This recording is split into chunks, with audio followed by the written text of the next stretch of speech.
인도네시아 파푸아의 고지대는 가파른 골짜기와 험준한 숲으로 이루어져 있으며 마을들을 잇는 길 또한 매우 험합니다. 게리 로버츠는 이 어려운 길을 오랜 기간 믿음의 날개로 연결하는 일을 했습니다. 재림교회의 선교 비행사인 게리는 화물 이상의 것을 실어 날랐습니다.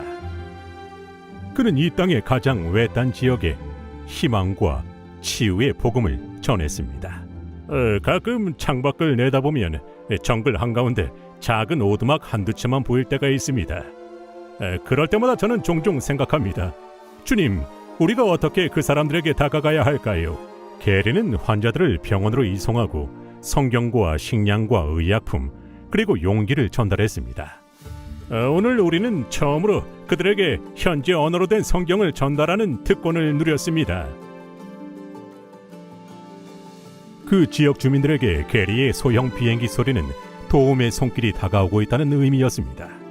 이 일은 어렵지만 동시에 엄청난 축복이기도 해요. 한 마을 전체가 변화하는 모습을 볼 수 있거든요. 우리의 작은 노력으로 한 사람이 아닌 마을 전체가 변하는 걸 보는 건 참 기쁜 일입니다. 게리는 궂은 날씨와 산비탈에 난 활주로와 같은 악조건 속에서도 단순히 하나님의 이끄심을 따라 일했습니다. 2024년 게리의 사명은 막을 내렸습니다. 수술이 불가능한 뇌종양 진단을 받은 후 그는 하나님과 이웃을 위한 헌신의 삶을 뒤로하고 숨을 거뒀습니다. 그러나 파푸아에서는 그의 유산이 여전히 높이 날아오르고 있습니다. 마을 사람들은 여전히 게리를 기억하고 있습니다. 매 비행 전 멈춰서서 기도하던 그의 모습도 기억합니다. 동료 선교사들은 그의 차분하고 겸손한 마음가짐과 사명에 대한 흔들림 없는 헌신을 떠올립니다. 선교사 가정에서 태어난 게리는 믿음과 희망의 이야기 속에서 자랐으며 자신 또한 삶으로 그 유산을 이어가기로 선택했습니다. 그는 용기 있게 살았고 목적을 가지고 비행했으며 섬기는 사람들을 사랑했습니다. 게리의 사명은 단순히 비행하는 것이 아니라 예수님의 사랑으로 사람들에게 다가가기 위한 것이었습니다. 비록 그는 잠들었지만 그의 봉사의 유산은 영원히 변화된 삶들 속에서 여전히 파문을 일으키고 있습니다. 이제는 게리의 동생이 그의 역할을 이어받아 그 사역을 계속하고 있습니다. 다른 재림교회 선교사들도 여전히 파푸아 전역을 비행하며 도움이 필요한 이들에게 희망과 복음을 전하고 있습니다.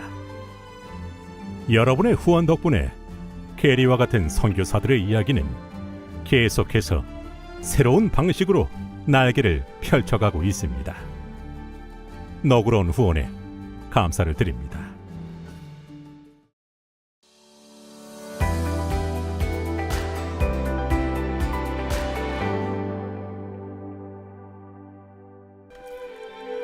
우루과이의 몬테비데오 도심에 위치한 고에스 재림교회는 활기찬 예배와 지역사회 봉사활동으로 유명합니다.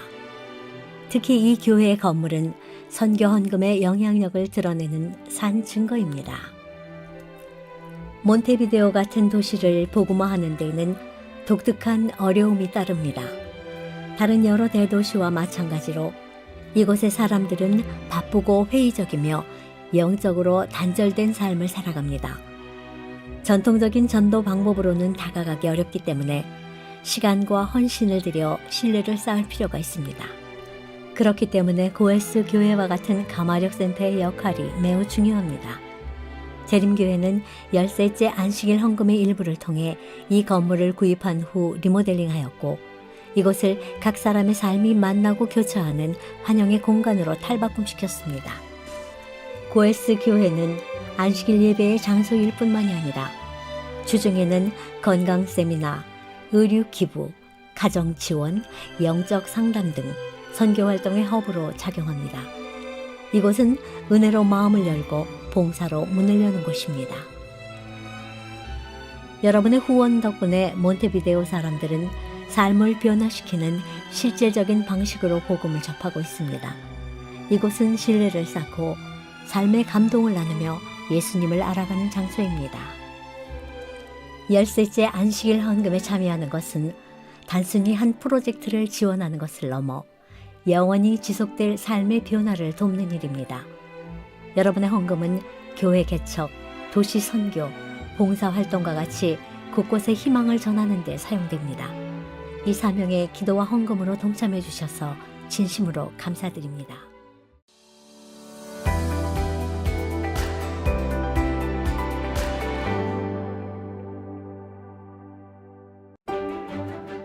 여행 가방을 든 제니의 원래 목표는 1년 동안 선교사로 살아가는 것이었습니다. 하지만 하나님의 부르심에 예라고 대답했을 때 하나님은 그녀가 상상조차 하지 못했던 문을 열어주셨습니다. 저는 어릴 때부터 선교 사역에 많은 관심과 열정을 쏟아왔어요. 대학 시절 저의 중요한 목표 중 하나는 선교지에서 1년을 보내는 것이었답니다. 미국의 앤드루스 대학을 갓 졸업한 제니는 칠레에서 영어를 가르치기로 자원했습니다. 1년짜리 봉사는 순식간에 2년 그리고 3년이 되었습니다. 그녀는 스페인어를 배웠고 새로운 목표를 갖게 되었습니다. 제니는 지역의 자원봉사 선교센터 단장을 포함해 여러 직책을 맡았습니다. 그리고 그 과정에서 자원봉사 선교사로 활동하고 있던 지금의 남편을 만났습니다. 그리고 또 새로운 기회가 찾아왔습니다. 이번에는 칠레 삼육대학에서 성경 수업을 가르치는 일이었습니다. 제니에게 이는 단순한 직업이 아닌 소명을 이루는 일이었습니다. 그 당시는 남편이 대학에서 공부를 시작하려는 계획을 세우던 때였어요. 바로 그 시점에 그 저희가 들어왔고 우리는 이것이 하나님의 뜻임을 알았습니다. 오늘날 그녀는 대부분 비재림교회 출신인 수백 명의 학생들이 성경을 발견하고 예수님을 만나도록 돕고 있습니다. 저희 수업에 참여하는 학생들은 대부분 성경에 대해 무지한 상태에서 시작해요. 그래서 수업 자체가 선교적 사명을 펼치는 장이 되죠. 많은 이들이 이 수업을 통해 성경을 배우고 신앙에 관심을 가져요. 침례를 받은 학생들도 많죠. 제니는 가르침과 모범을 통해 새로운 세대 또한 그들의 삶에서 선교를 최우선으로 삼도록 영감을 주고 있습니다. 이번 기 13째 안식일 헌금은 칠레 삼육대학의 기숙사를 확장하고 새로운 선교훈련센터를 건립하는 데 사용될 것입니다. 이를 통해 더 많은 학생들이 하나님이 이끄시는 곳이라면 어디든 제가 가겠나이다라고 말할 수 있게 될 것입니다. 때로는 1년의 선교가 평생의 영향력으로 이어질 수 있습니다.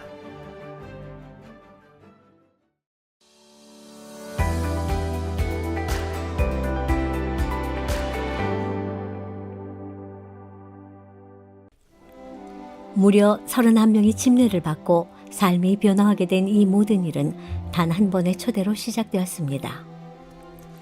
이사도라는 자신이 여기 있을 거라고는 상상도 못했습니다.